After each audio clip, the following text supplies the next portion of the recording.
Hello అండి, అందరికీ నమస్తే. Welcome to food part. ఈరోజు లంచ్ బాక్స్ రెసిపీ వచ్చేసి స్వీట్ కార్న్ పులావ్. ఈ స్వీట్ కార్న్ పులావ్ ఎలా చేయాలో చూద్దాము.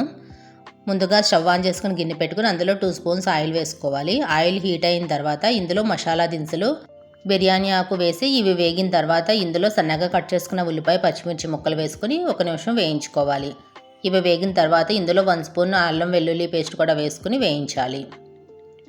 ఇప్పుడు ఇందులో సన్నగా కట్ చేసిన ఒక టమాటా కూడా వేసుకొని టమాటా కొంచెం మగ్గిన తర్వాత స్వీట్ కార్న్ గింజలు వేసుకుని ఒకసారి కలుపుకొని ఇందులోనే కొంచెం పుదీనా, కొత్తిమీర కూడా వేసుకుని కలుపుకోవాలి.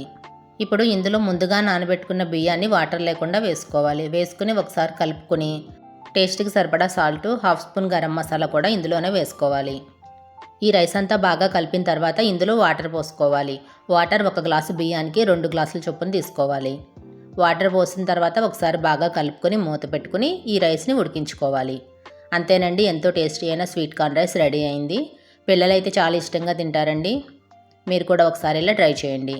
ఈ రెసిపీ మీకు నచ్చినట్లయితే లైక్ చేయండి, షేర్ చేయండి.